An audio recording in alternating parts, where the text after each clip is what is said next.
Oh, you have your good days and then you have your good days. Oh, baby. Bolivia ex-president Jeanine Áñez arrested. So for those of you who don't remember, I'm going to give you a quick rundown of the Bolivia situation, just really, really quick so you know what's going on.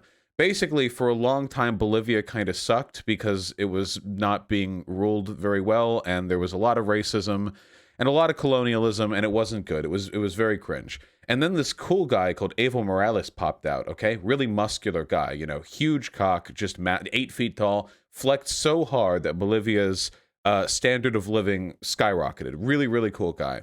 Unfortunately, Evo Morales was so cool and so rad that he and the population of Bolivia were like, hey, what if you, ignored term limits and kind of acted super shady about the Constitution rewrite? Well, a part of the people of Bolivia, not all of them.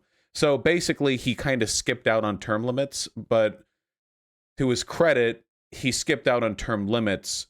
It didn't seem as though he rigged the election, so people still voted him in, but it's still not great. Anyway, in the 2019 election, he won again. There was an OAS report which said that he cheated, but that OAS report has been largely discredited. And then he got peacefully removed from office by way of tank gun. The tank barrel, tank cannon, the thing, peacefully removed from office, by the military working in tandem with a coalition of interests, business interests, fascists.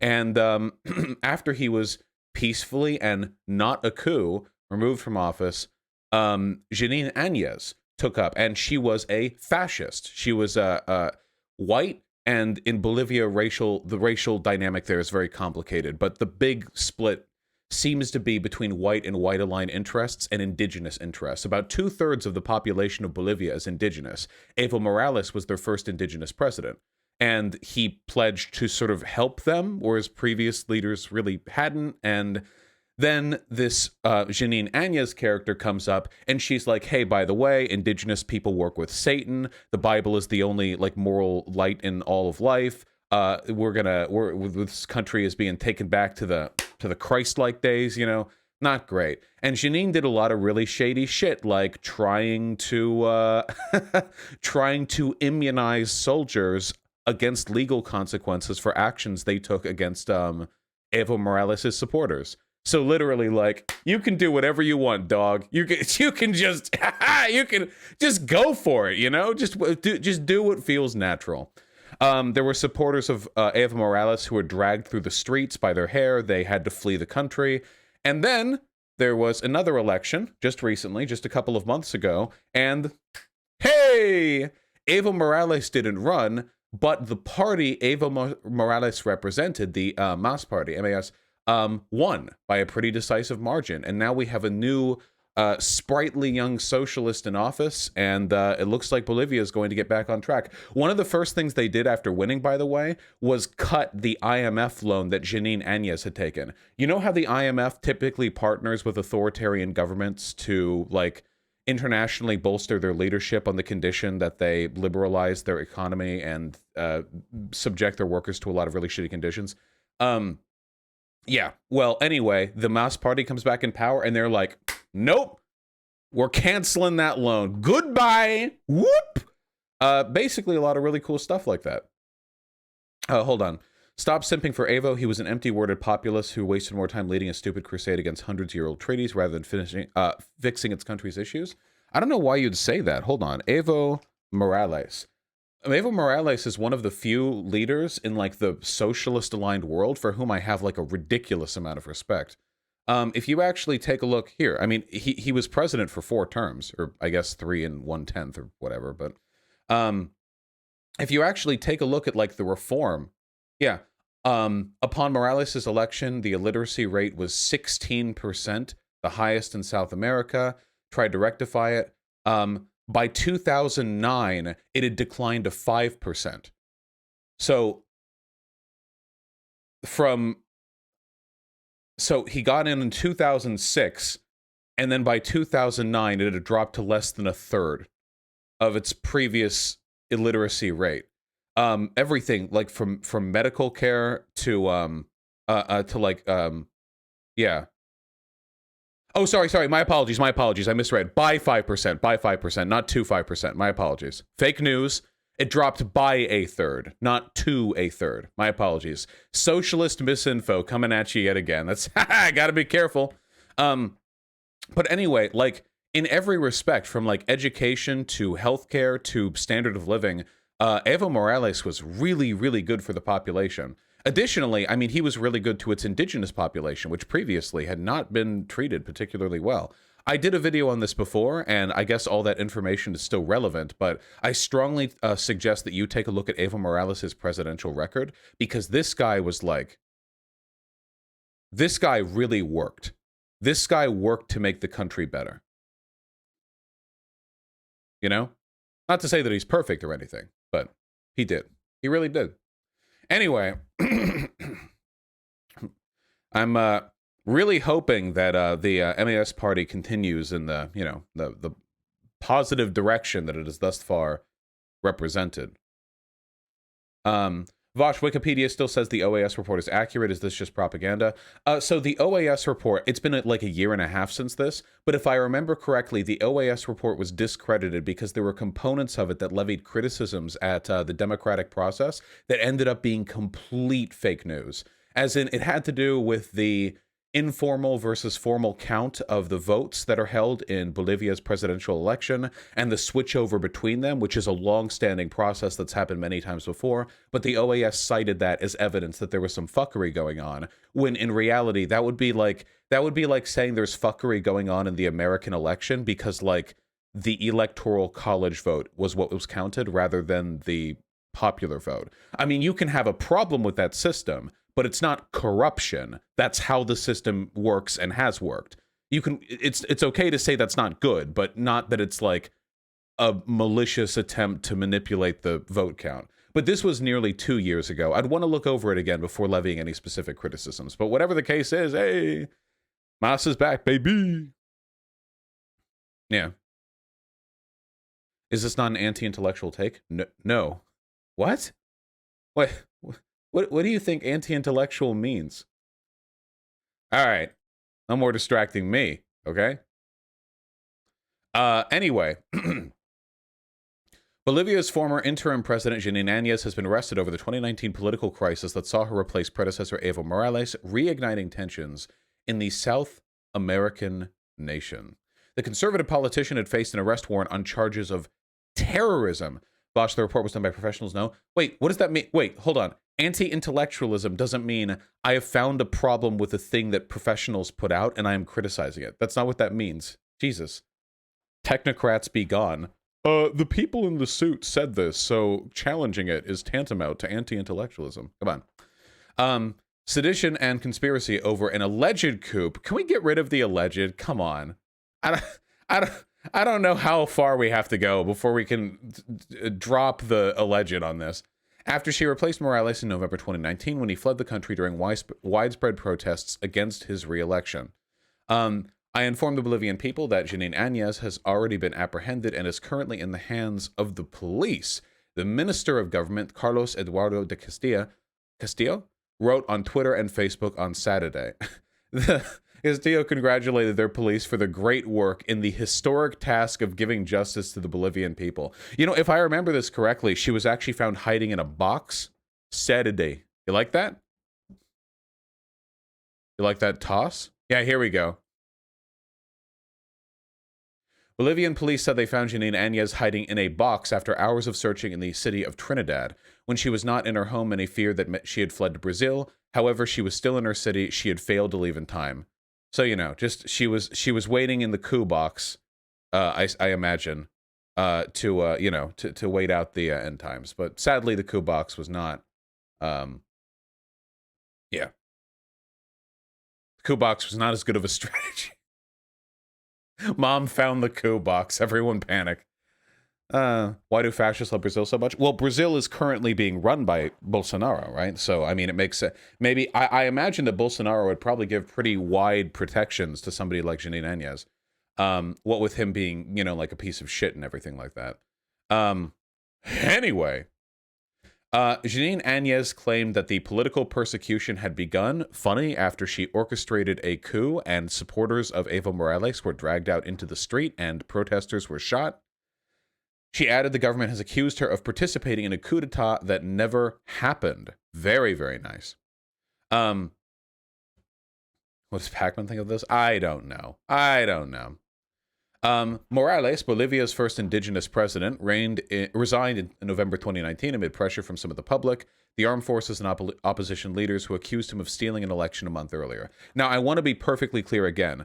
The main, weight of their accusation that he had stolen an election, it came from... So basically, the way Bolivia's vote counter system works is that you have two vote counts, okay? You have the informal vote count, and then you have the formal vote count, okay? And this is what's widely reported on the media. So any of you who's followed American politics, you probably know that waiting on accurate vote tallies can be agonizing, you know? So sometimes in Bolivia, the media instead decides to report on an informal vote count that's basically a really, really good guess. You throw some numbers together, you get some estimates, and that's the informal vote count. However, at a set length of time before the actual election concludes, there is a brief period of media blackout while this number is invalidated. It's no longer relevant, and we switch over to the real count, which is the actual government official count, okay? Now, this is the way it's worked for decades. And as of this moment, as far as I can tell, there's no evidence that any fuckery took place in between the informal and the formal count. Is this like the AP calling elections before counts come in? A little like that. Yeah, exactly. It's a way for the media to have something to play ball with before all of the numbers are counted, all the I's are dotted, the T's are crossed, et cetera, et cetera. So anyway, the OAS report, along with the opposition candidates for Morales, they said that the fact that this process took place was evidence of fuckery, but this is how it's always been done. I just haven't seen any compelling evidence. I just haven't. It really just feels like Trump, they stole the election from me tier nonsense. But whatever, again, that was 2019 and we're past it now.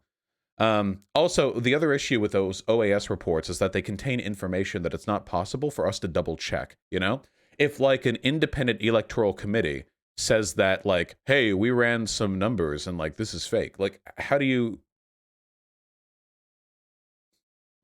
okay, how do you double check that? It's pretty tough to critique stuff like that, That's one of the reasons why review committees are really, really, really, really dangerous if they're corrupt or if they're mishandled, because it's pretty difficult to double check them. Anyway, he returned from exile in Argentina in November of last year after the candidate from his Movement for Socialism party won long-awaited presidential polls. Yeah, buddy. What was the margin for that? That election. Hold on. It was in 2020, right? Bolivia 2020 election. I want to see that margin. Yeah, look at that, dude. Yeah! The MAS party, 55% of the vote. The next runner-up party, the FRI party, got nearly 30% less than them. The country is 2/3 indigenous. The MAS party has been better to Bolivia than any other party in the country's history. It's not surprising. Yeah, there wasn't even a second round. They were just like, nope, all right, good, hello, we're back. What's the FRI party? Carlos Mesa. The political party,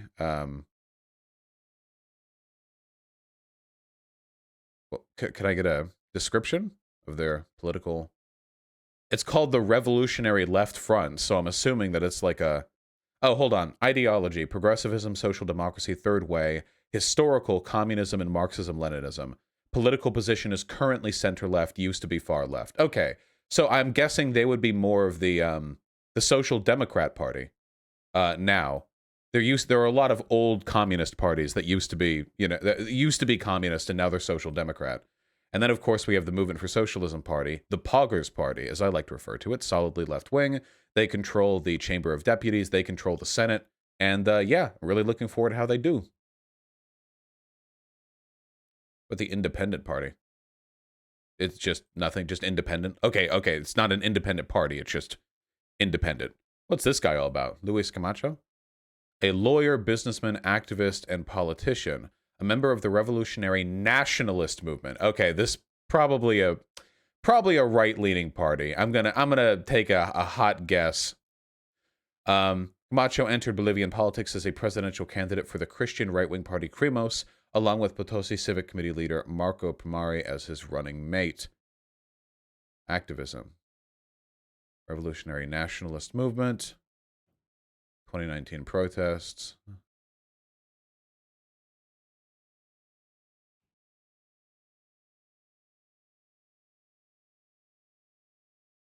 I rate him cringe. So it is known. Well, anyway, getting back to this. The protests paralyzed the nation, causing food shortages and delaying the transport of critical medical supplies. Áñez, as in Jeanine Áñez, keep up, people, a former lawyer and longtime critic of leftist Morales, had sought to cast herself as the only person able to lead the country out of the post-Morales crisis. I love that that fascist mentality, by the way. Create a crisis and then pose yourself as the only person capable of leading the country out of it. Even as she promised to pacify the country, Morales at the time branded her a coup-mongering right-wing senator. He said Áñez had declared herself interim president without a legislative quorum, surrounded by a group of accomplices, which is true, as far as I can tell.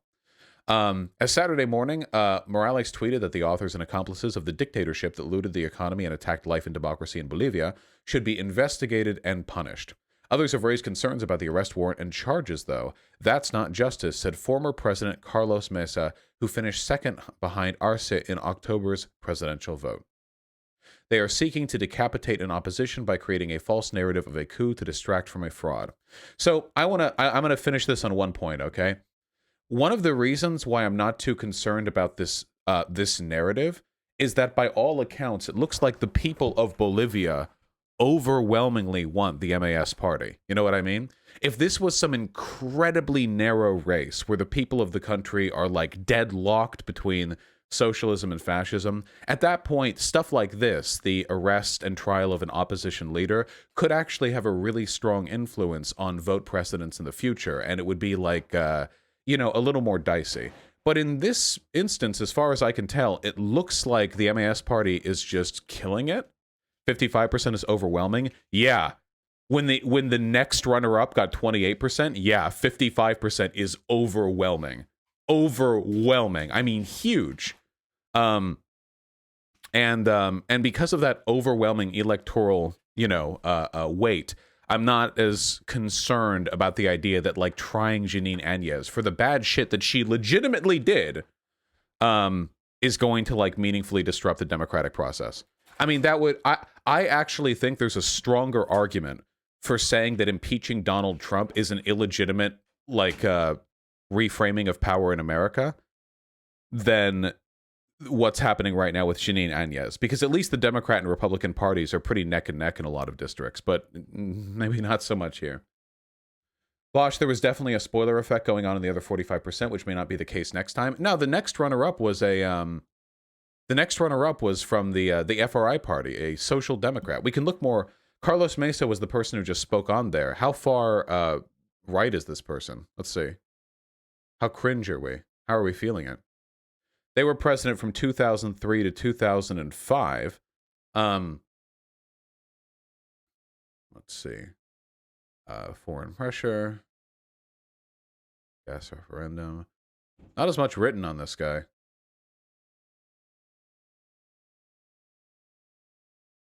If I had to guess, I would say that he's ass mad that the MAS party is doing better than he is. But we'll see, right? Next presidential election, we'll see if that spoiler effect takes place. Or we'll see if they can consolidate behind a single party. Also, if MAS didn't win an outright majority, there'd be a second round between the MAS and the runner-up. Yeah, you guys should actually look into Bolivia's presidential election system, because I unironically think it's better than America's. The way it works is that if no party gets a majority, 50% or more of the vote in the first round, then you consolidate and go into runoffs. And you keep doing that until you get somebody who gets more than 50%. So in that respect, it's actually more representative and better for third parties than America. But again, that's a pretty low bar for America right there. You know what I'm saying? Anyway, I look. Oh, it's only the one runoff. Oh, it's still better. I look forward to Bolivia working its way out of this crisis. It seems like they're already doing a lot of good, and I really do have high hopes for that country. I really, really do. It's not often that I have an especially high opinion of a country, like a state, because states are cringe, as we know, but I legitimately do feel that that country, among all those in the world, is maybe one of the best primed for some legitimately sick shit down the road, you know? Yeah, returning on an IMF loan is a really bold move. A really, really, really bold move. So, we'll see.